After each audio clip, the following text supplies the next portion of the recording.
Welcome to the Fit Dad Nation podcast, forging strong fathers and raising a stronger generation. It's time to get up or shut up with your host, Steve Roy.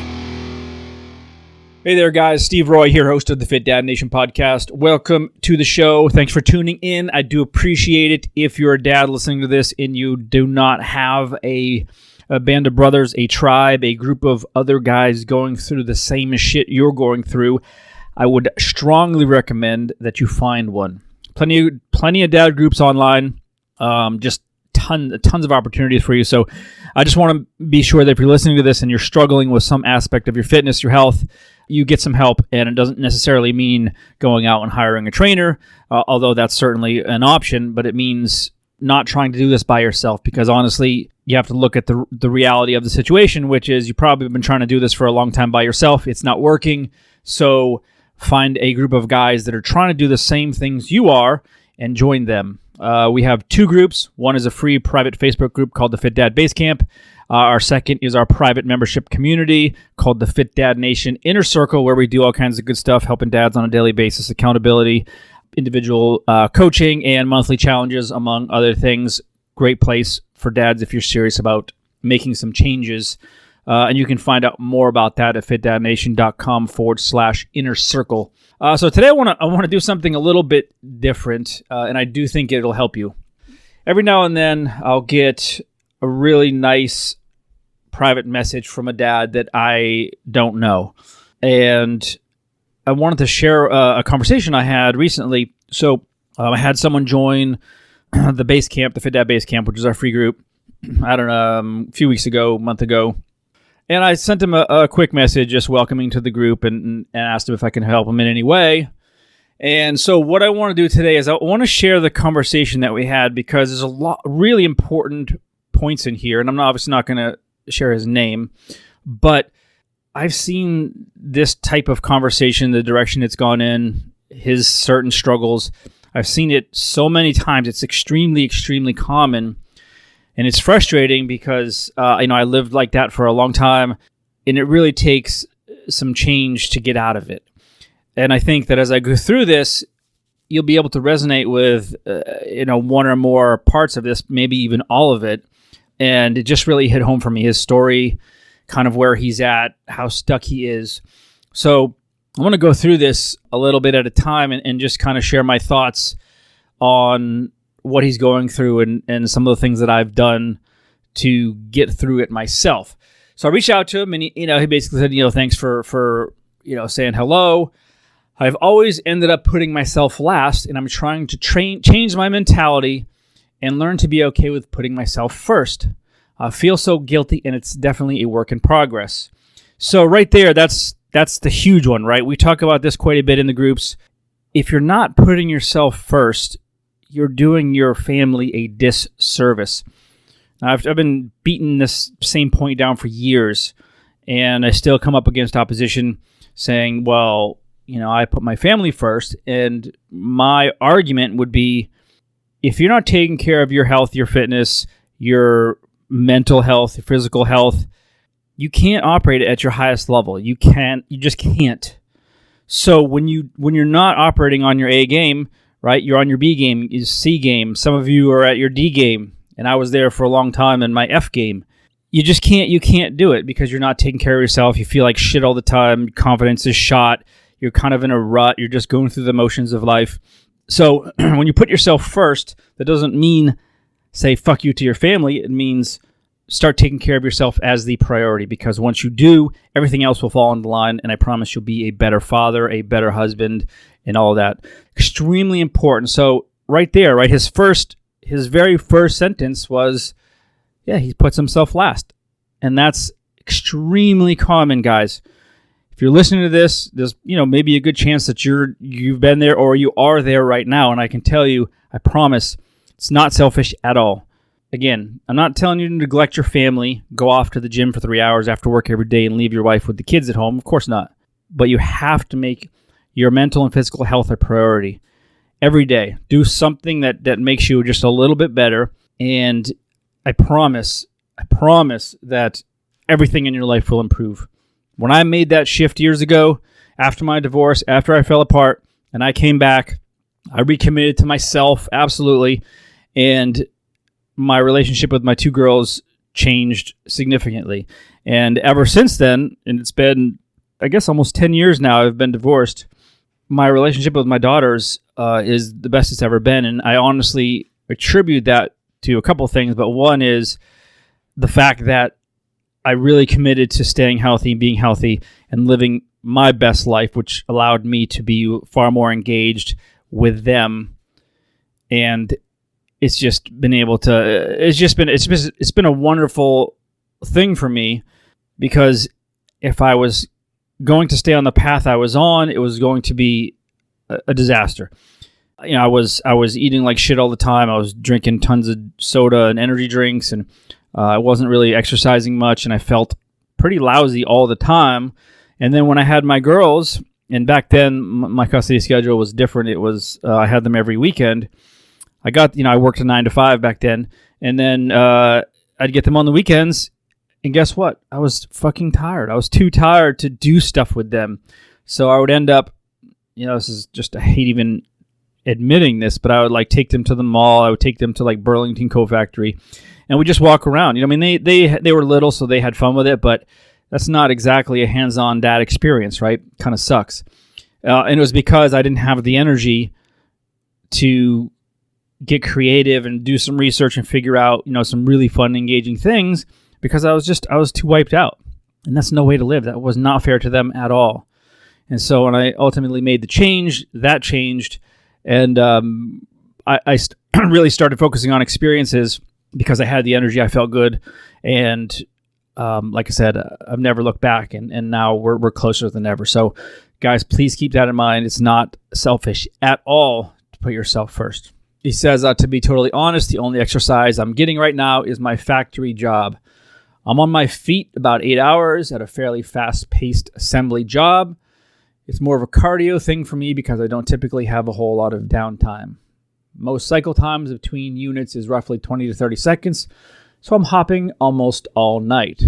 I'm currently roughly 405 pounds, so it's a chore keeping my body moving that speed all night. So you guys can see the issue here, right? This guy's got an active job. He's on his feet, but he's 400 pounds, right? I'm not judging him. But he's a very big guy. He's at a risk for a lot of problems, and I'm sure he feels like shit. His joints, his ligaments, his muscles, everything probably feels terrible because he's a very large guy, and he's forced because of his job to be on his feet, moving around quickly. So imagine this same guy now at 300 pounds. Imagine him at 250, 200 pounds, right? How is he going to? How much better is this guy going to feel if he gets there? It's absolutely 100% life-changing if he gets there. Okay, so we talked a little bit about where to start, and I suggested just starting with some very, very simple stuff, starting with his diet. Right, obviously we know when we're starting to lose weight, especially when you have a bunch of weight to lose. Start with your diet. Right, look at what you're eating. Chances are he's eating whatever he can whenever he can. Right, he probably gets home late.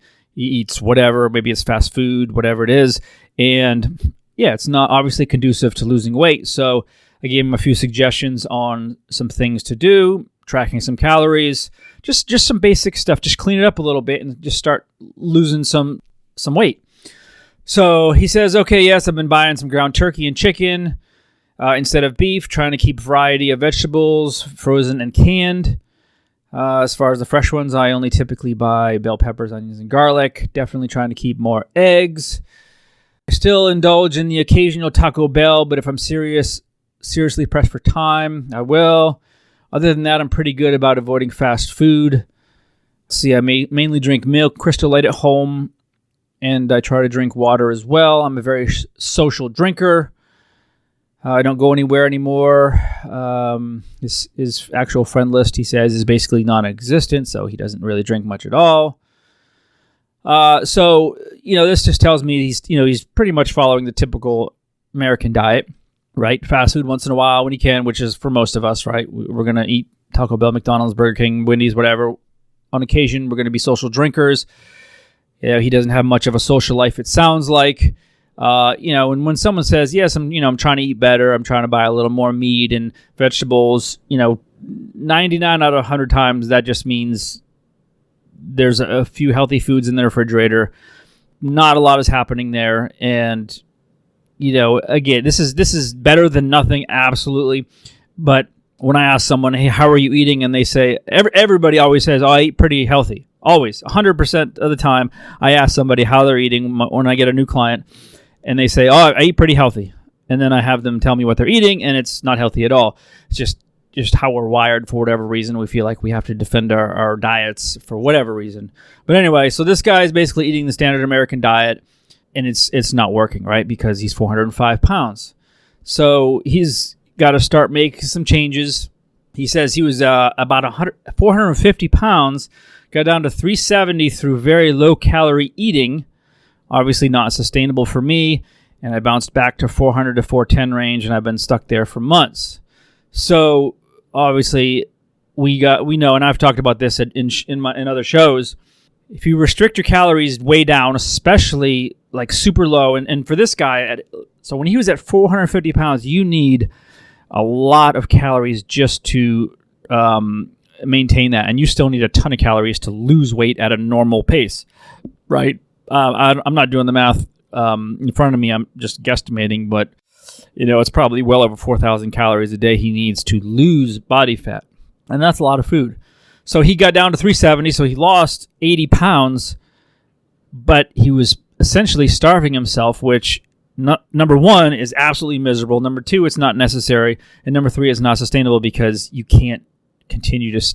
You just can't do that. You can't just keep cutting and cutting calories. It doesn't work. So, of course, he went back to eating just regular food, and boom, he put on 40 pounds.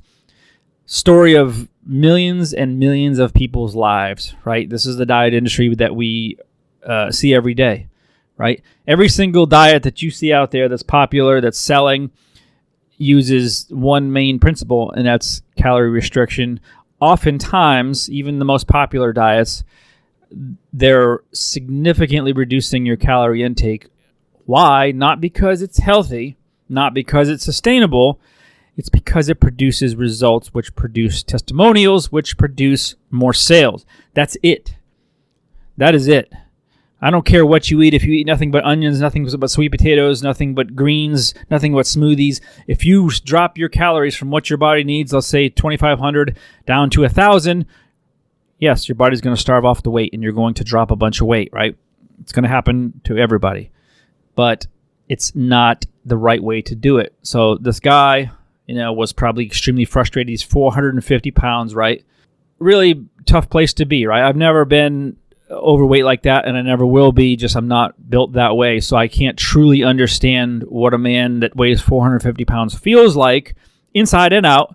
He can't be happy about what he sees in the mirror, and just from our conversations, he certainly does not.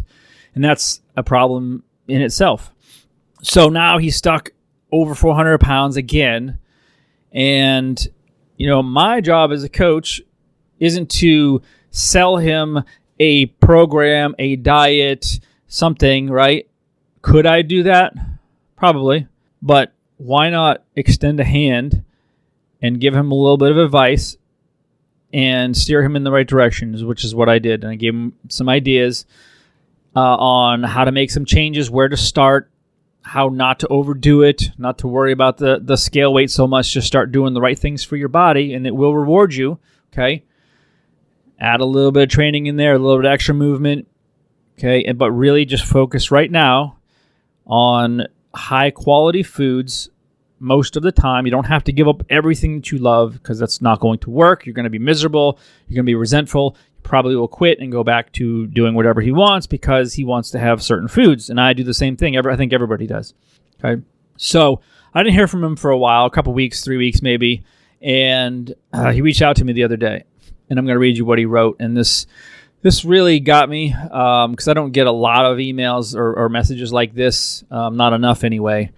And I think a lot of it is men they don't like to communicate very much. I mean, I've been training dads exclusively for, what has it been? Almost 8 years. And it's hard to get men to open up and really share their wins and failures. So anyway, I'm going to read this to you, and it's pretty powerful. So he says, "Hey Steve, been a little while since we talked, but I want to let you know that I'm making progress! ! Right?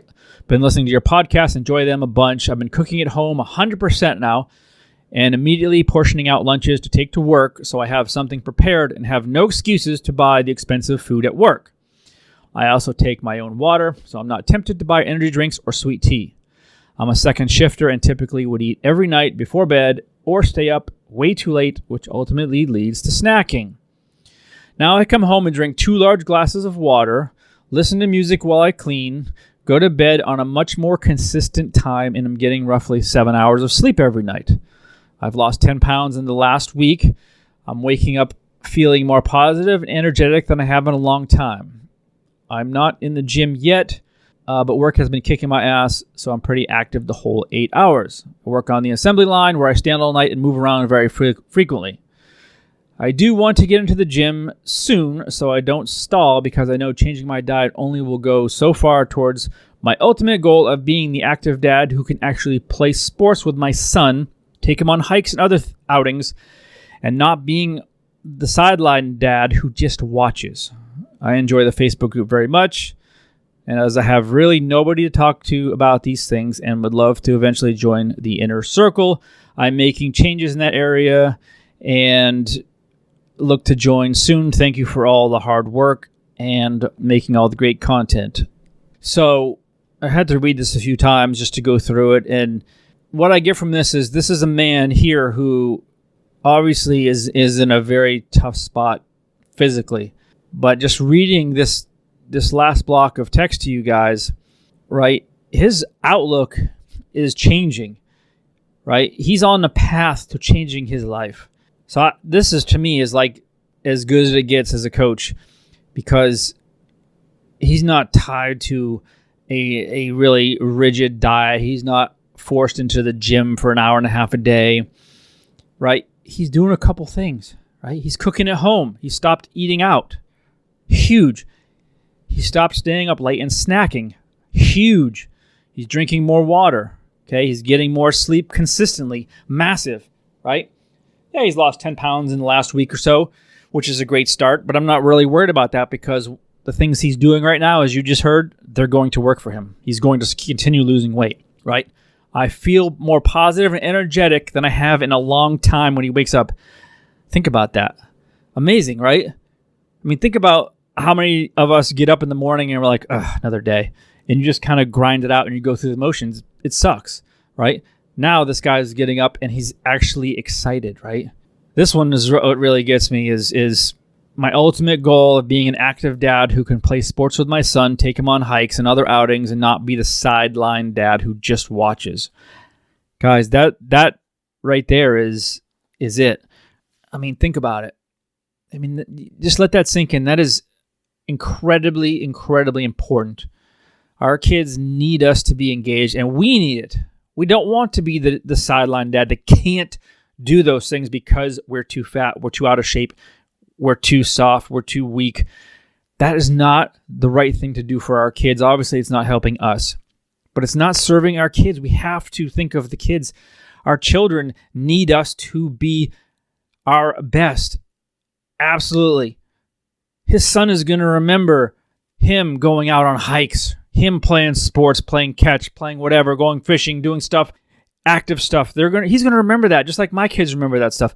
He's not going to remember sitting on the couch watching 6 hours of Netflix. He's never going to remember that, and he shouldn't, right? Because that's not what being a dad is about. It's about truly engaging with our children. And the fact that now he sees this as a viable possibility, that yes, he's changing enough right now in his mind, his body, his habits, to see that he can actually become that dad, the dad he wants to be. I mean, I just can't say enough about that. That's so, so, so important, guys. Crazy. Whether or not he joins our program, irrelevant, right? It's not about that at all. It's about this guy here doing the things that he's doing and continuing down that path. And it's going to take him a long time. He's got a lot of weight to lose. He's got a long way to go. But guess what? Who cares, right? It's his life. What if it takes 2 years? What if it takes 3 years, right? Doesn't matter. But he's getting healthier every day. He's getting better every day. And he's going to continue on this path. And this is just in the last month or so. He's made all of these changes here. So he went and shared all this stuff with me. And so I want to just say this, guys. This is why I coach. It's to get into conversations like this. And again, a lot of this is my fault. I've been going through just a lot of personal stuff myself, which my natural tendency is to withdraw, especially from social media, because I'm a very private person anyway. But so I'm not getting into enough of these conversations because I'm not facilitating. I'm not reaching out. So it's not anybody's fault except mine. But when I get something like this and I get into a conversation like this where a man is actually truly looking for help, is ready for change, and is then ready to put the work in, that's why I do this. I just absolutely love this, everything about this conversation, about this guy's attitude, about where he's going with this, and the outlook on his life and his family. Absolutely, absolutely love this. So I'll just leave you with that, guys. I hope this helped. I thought this was a very interesting idea to kind of share this conversation because there were just so many good things to share on this. And anyway, you know what? Maybe I'll even reach out to this guy and see if I can get him on the show and talk to him because this is really, really powerful stuff. Anyway, guys, I do appreciate you listening. As always, find me on social at the Fit Dad Nation, and we'll catch up next time. Thanks for joining us. And remember, if you want more information, check out the Fit Dad Basecamp group on Facebook. And don't forget to stop by fitdadnation.com. Until next time, keep kicking ass and taking the next step. You can do this, Dad.